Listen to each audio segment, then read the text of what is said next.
E depois de tanto mistério, a Federação Paulista decidiu quem vai apitar o Choque Rei do próximo domingo. Pura porra. Vem comigo depois da vinheta para você conferir as últimas notícias do São Paulo Futebol Clube.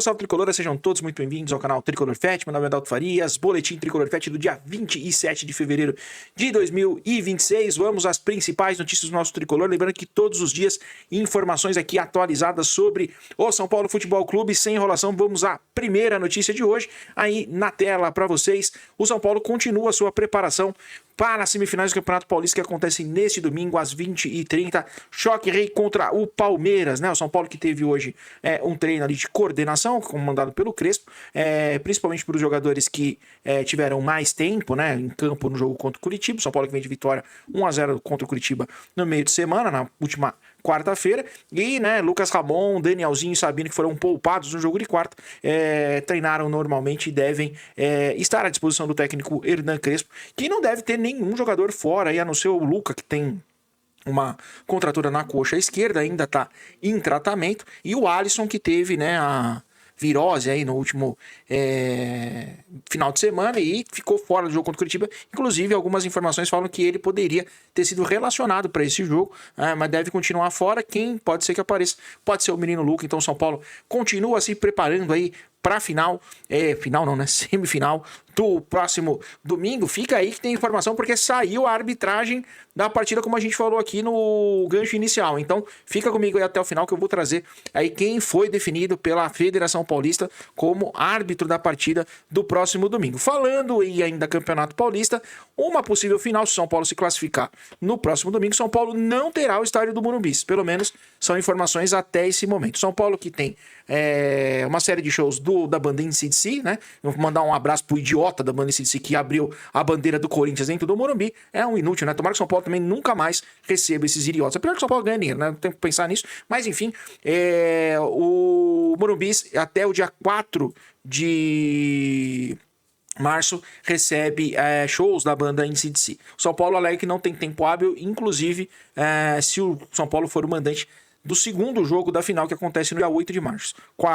Dia 4 numa quarta-feira, dia 8 no domingo, a final. E aí o São Paulo tem como plano B reservado o estádio Brinco de Ouro da Princesa, o estádio do Guarani, na qual o São Paulo entende que mandará a final, seja ela numa quarta-feira, seja ela no domingo, né, dependendo de quem for o adversário do São Paulo, se o São Paulo se classificar. Então, notícia também importante, São Paulo já descartou o Morumbi não será palco da final do Campeonato Paulista, caso o São Paulo avance no próximo domingo. Terceira notícia de hoje, Marcos Antônio, né? Marcos Antônio, que tem se tornado o principal jogador da equipe do São Paulo já há algum tempo, faz um ótimo início de temporada em 2026 e tem sido monitorado por Carlo Ancelotti já desde o ano passado. E na última quarta-feira, Juan, ex-zagueiro do Flamengo, da seleção brasileira, esteve no estádio Couto Pereira acompanhando e monitorando o meia do São Paulo, que pode pintar na convocação agora de março, né? Lembrando que o Brasil tem jogos contra a França e a Croácia, que acontecerão nos Estados Unidos, e Marcos Antônio pode ser um dos selecionáveis, já que Bruno Guimarães teve uma contusão mais séria no Newcastle e não será convocado, né, nesta janela. Vamos ver aí se o Marcos Antônio aparece. Tá merecendo, né? Jogando bastante bola. Comente aqui o que você acha da convocação do Marcos Antônio. Tem aquele negócio, né? Quando convoca, depois para de jogar, enfim. Mas acho que o Marcos Antônio merece aí uma chance, pelo menos de estar junto com o elenco. E quem sabe, né? Não pode ser lembrado aí para uma Copa do Mundo. Nosso querido Marcos Antônio. Quarta notícia de hoje, mestre dos magos a todo vapor. O nosso querido Arrim Assis, tomando uma ação atrás da outra aí, mostrando muita seriedade e austeridade no seu processo de gestão dentro do São Paulo. A última agora foi a entrega do cartão corporativo. Falou que não quer cartão corporativo, mas eu queria ler a notícia que está hoje na Gazeta Esportiva, porque ela traz ali uma série de ações relacionadas ao nosso querido presidente Arrim Assis. Eu acho que é legal para o torcedor de São Paulo também entender. E fica aí que a gente daqui a pouco vai trazer o árbitro da partida de domingo entre São Paulo e Palmeiras, hein? Vamos ler junto essa notícia aqui, porque acho que ela vale a pena, dado que tem bastante detalhe já de ações que foram tomadas pelo Arrim Assis, inclusive essa do cartão corporativo que a gente falou.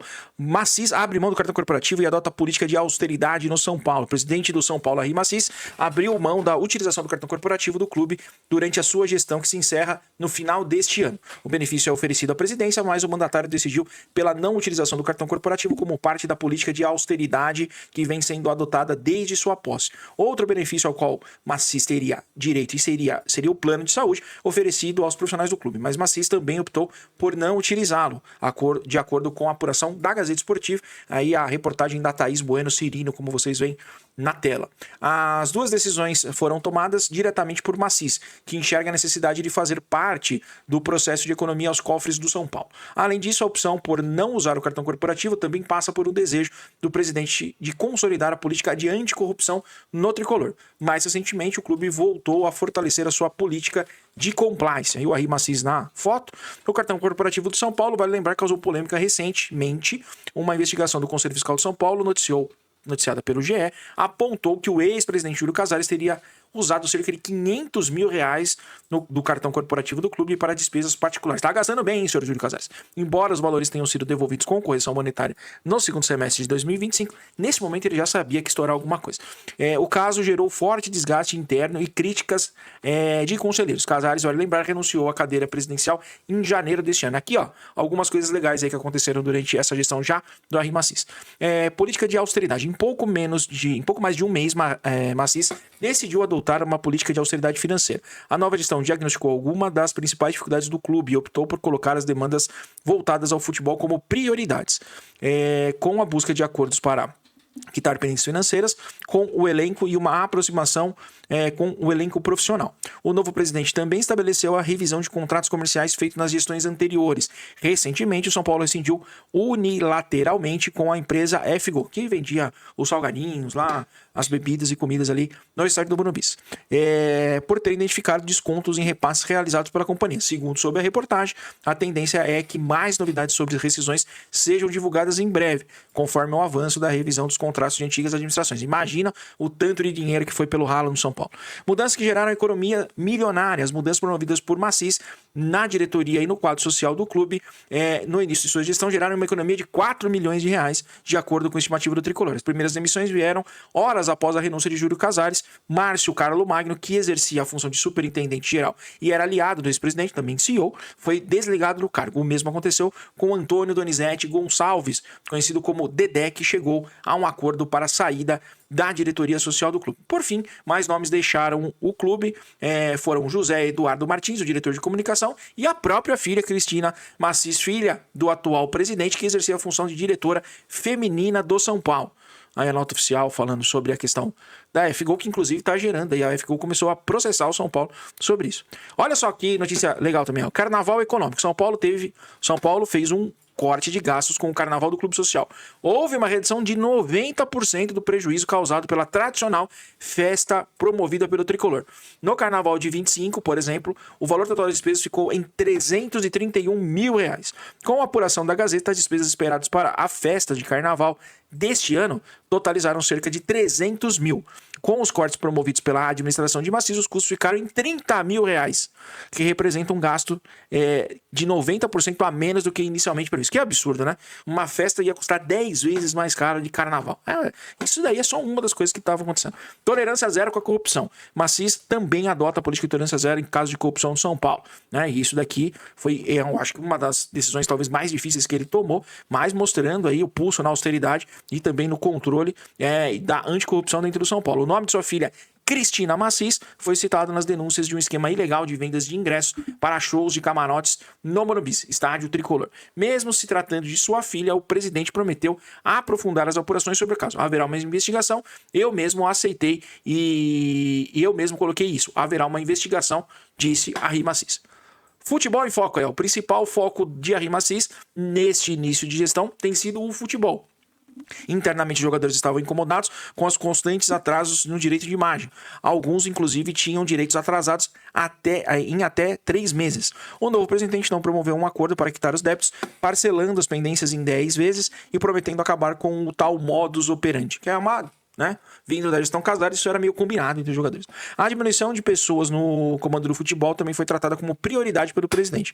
Quem ganhou força internamente foi Rui Costa, executivo de futebol, e após a saída de Muricy Ramalho, Rafinha foi contratado para a função de gerente esportivo. Ambos têm sido protagonistas nos bastidores do clube. Maciz, vale lembrar, completou um mês no comando do São Paulo no último dia 16 de fevereiro. Aí falando dos próximos jogos do São Paulo, enfim. Eu quis trazer essa notícia notícia, porque eu acho que ela é extremamente relevante, né? Tem coisas que ele vai errar, é fato, mas eu acho que tem muito mais acertos do que erros até aqui. Então, acho que a gente tem que levantar a mão aí, bater palma pro Mestre dos Magos, que tá fazendo o básico, né? Fazendo uma gestão austera, né, dentro do que a gente imagina de uma pessoa séria e tirando aí o dinheiro que estava saindo pelo rabo. Ah, e é 300 mil é muito dinheiro, né? Ainda mais para ficar brincando de carnaval. Vai pro inferno, entendeu? Estamos com o time falido, devendo R$1 bilhão e os caras aí fazendo carnaval. Vai pular carnaval em outro lugar, irmão. Aqui o clube é de... Quem sustenta o São Paulo é o futebol, não é o clube social. Então o clube social que vá pro inferno, né? Então acho que tem vários aí e acho que a principal é ele cortar a própria carne quando ele coloca a filha dele, joga a filha dele aos leões. E se caso ela for julgada e condenada, que ela pague pelas coisas que ela fez dentro do São Paulo, né? Acho que esse é o maior exemplo que ele pode dar aí dentro, né? A questão do cartão corporativo é muito legal, do plano de saúde, ele deixando de ter gastos ali com o São Paulo, acertando os salários, né? Priorizando o futebol, trazendo o Rafinha, que mudou o ambiente do São Paulo também, né? A gente vê o próprio entusiasmo no vestiário, o Rafinha apoiando, enfim. Acho que tá num momento diferente e por enquanto, nesse um pouquinho mais de um mês, acho que a gente tem que bater palma pro nosso querido Harry Macias. E vamos à última notícia de hoje. A senhora Daiane Muniz será responsável por apitar o clássico Choque Rei no próximo domingo no estádio Arena Crefisa, em Barueri, entre Palmeiras e São Paulo, né? Lembrando que a equipe de arbitragem terá 5 mulheres compondo a equipe, que será liderada pela Daiane Muniz, que apitou São Paulo e Bragantino no último sábado. O Palmeiras já levantou, falou que como é que pode, apitou um jogo, apitar outro jogo, não sei o que. Lembrando que a Daiane Muniz sofreu, né, uma declaração de machismo do Gustavo Marques no último sábado lá em Bragança Paulista. Eu achei que ela fez uma boa arbitragem. Eu já vi aí alguns outros colegas aí reclamando que ela falou que fez uma arbitragem. Eu não achei, não. Achei que ela foi bem. O Alan Franco foi bem expulso, não tinha o que falar. Não teve polêmica no jogo. Tem talvez um possível pênalti no Lucas Ramon, mas aí o VAR poderia ter entrado. Não entrou, mas eu não vejo nada. Não foi pênalti no Júnior Capixaba, porque o Bragantino reclamou tanto. Enfim, acho que ela fez uma... Ela não foi...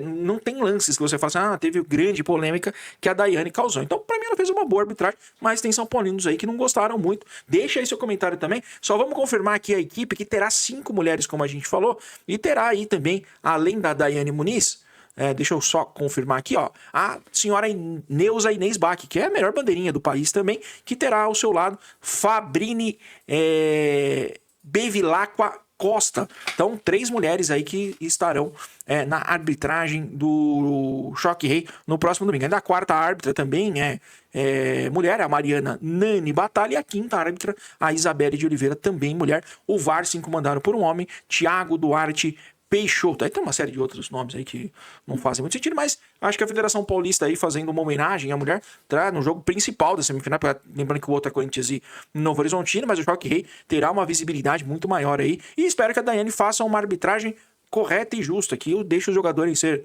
protagonistas, né, e que ela faça aí, tenha sorte e apite muito bem. Beleza? Bom, é isso. Pra quem chegou até aqui, fica o convite, se inscreva no canal, clica no sininho, compartilha esse conteúdo, que é muito importante para que cada vez mais a gente chegue a mais São Paulinos, beleza? Deixa seu like também, que ele é muito importante. Comenta aí, ó, o que você achou da escolha da Daiane Muniz como árbitra da partida do Choque Rei do próximo domingo. Lembrando que amanhã teremos pré-jogo entre Palmeiras e São Paulo, trazendo aí as principais informações, temporada, possíveis escalações, histórico do jogo, aonde vai passar, para que você também fique situado, e trazer aí as principais informações do Campeonato Paulista, né? As semifinais, que tem Corinthians e Novo Horizontino e São Paulo e Palmeiras, mas trazer também artilharia, assistências, enfim, aquele tradicional pré-jogo que a gente sempre faz, beleza? Vamos ver, amanhã a gente terá informação no pré-jogo, eu aviso, nós vamos fazer o jogo, seja no estúdio pelo FET, seja no estádio Crefisa Barueri, no domingo, em loco lá, aí pela Futimais e também aqui pelo canal Tricolor FET, beleza?